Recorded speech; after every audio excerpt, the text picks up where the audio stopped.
Assalamualaikum warahmatullahi wabarakatuh. Saya Nur Syafitra dari kelas Geografi 3C akan melanjutkan materi faktor klimatik dalam perkembangan bentuk lahan di Indonesia yang sudah dibahas pada video sebelumnya. Silakan ditonton. 3. Perubahan klimatik kuarter dan geomorfologi.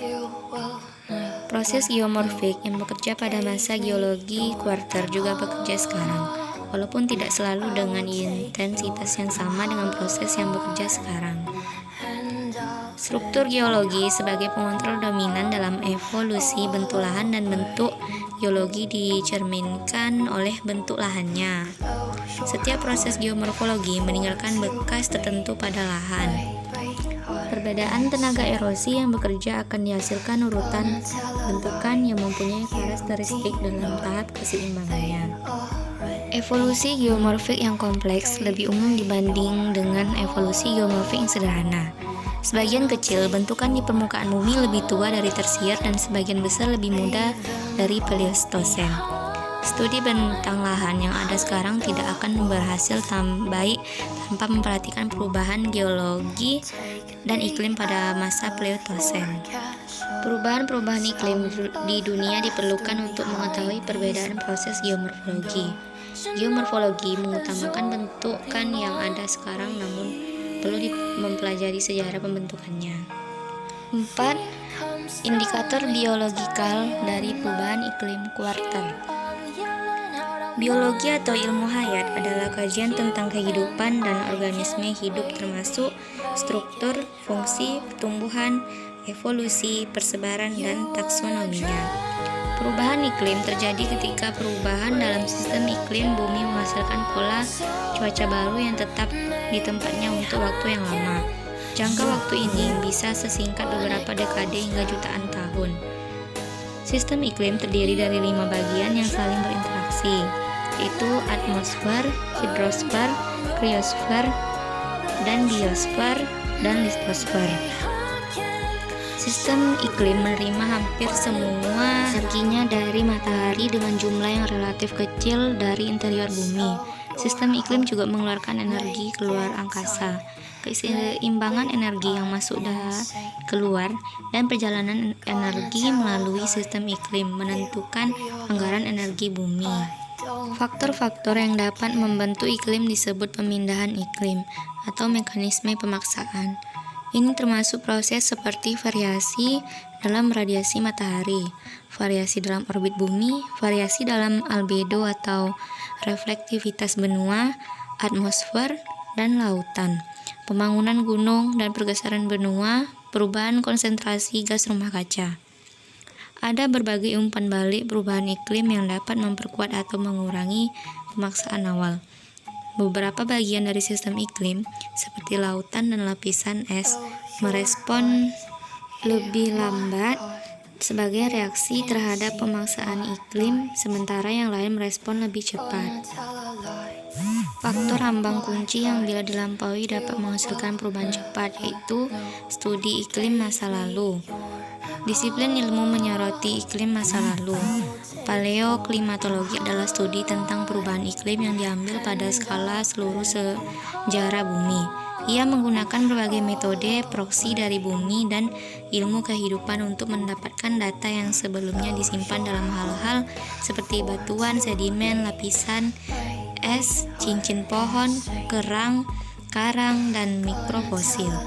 Ia kemudian menggunakan catatan untuk menentukan keadaan masa lalu berbagai wilayah iklim bumi dan sistem atmosfernya. Contoh iklim perubahan.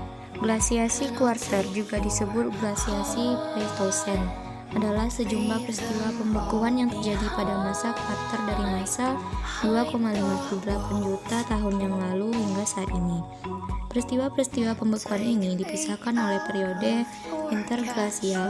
Selama periode ini, lapisan es meluas dari Antartika dan Greenland dan juga muncul di tempat lain seperti lapisan es Laurentide. Dampak utama zaman es adalah erosi dan deposisi. Di dalam budaya populer seringkali terdapat sebutan zaman es berikutnya. Secara teknis, glasiasi kuarter masih berlangsung walaupun bumi saat ini sedang berada di dalam periode interglasial. Maka dari itu, sebutan zaman es berikutnya mengacu kepada periode glasiasi berikutnya setelah periode interglasial berakhir, yaitu perubahan iklim, lapisan es utama atau lapisan es, hipotesis berlebihan sebelum prasejarah, kepunahan mamut berbulu mengubah padang rumput yang luas menjadi hutan bers, dan kebakaran hutan selanjutnya kemudian mengubah iklim. Hipotesis alternatif untuk teori tanggung jawab manusia termasuk perubahan iklim terkait dengan periode glasial terakhir dan peristiwa Young-Earth serta bolid hipotesis Tolman yang mengklaim bahwa kepunahan disebabkan oleh dampak bolid. Skenario seperti itu telah diusulkan sebagai penyebab dari periode dingin 1300 tahun yang dikenal sebagai stadial Young-Earth. 6. Perubahan geosfer kuarter. Geosfer merupakan satu istilah yang tidak pernah lepas dari ilmu geografi, karena pada dasarnya geografi adalah ilmu yang mempelajari tentang terjadinya gejala-gejala maupun fenomena geosfer berdasarkan unsur-unsur geosfer. Sedangkan fenomena-fenomena geosfer adalah kejadian-kejadian alam yang menyangkut atmosfer, litosfer, biosfer, troposfer, serta hidrosfer. Zaman kuarter adalah sebuah zaman di mana merupakan sebuah kehidupan manusia yang lebih sempurna dibandingkan sebelumnya. Zaman kuarter merupakan sebuah zaman yang paling penting di mana mulai adanya kehidupan manusia yang lebih sempurna layaknya kehidupan kita saat ini. Dan zaman berikut terjadi jauh sebelum peristiwa dibuat pada zaman kerajaan Majapahit. Zaman ini mulai kira-kira 600.000 tahun yang lalu, di mana pada zaman kuarter ini telah berbagi menjadi dua periode, yaitu zaman Pleistocene serta zaman Holosen. Untuk kala Pleistocene ini dimulai sekira 1,8 juta tahun yang lalu dan berakhir sekitar 10.000 tahun yang lalu. Setelah itu dilanjutkan oleh kala Holosen yang berlangsung hingga saat ini. Ciri-ciri kala Pleistocene. Zaman ini berlangsung sekitar 18 juta tahun yang lalu. Mulai munculnya kehidupan, pada masa ini silih berganti zaman interglasial dan glasial. Untuk zaman glasial ini adalah meluasnya lapisan es di kutub utara dan juga daerah yang jauh mengalami hujan lebat dengan kurun waktu yang lama. Permukaan air laut saat itu turun diiringi dengan naiknya daratan. Sementara untuk zaman interglasial ini berada di zaman glasial, yakni temperatur naik sehingga menjadikan lapisan di kutub utara terjadi cair.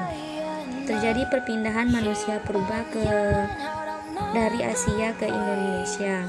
Hewan dengan bulu tebal yang bisa bertahan dalam masa ini, sementara hewan berbulu tipis berpindah ke daerah tropis. Ciri-ciri kala Holosen. Sebagian besar es yang berada di kutub ini serta permukaan air laut pun naik. Hewan-hewan besar seperti sapropod, mamut, mastodon, badak berbulu, diptodon, serta giant sloth telah menghilang.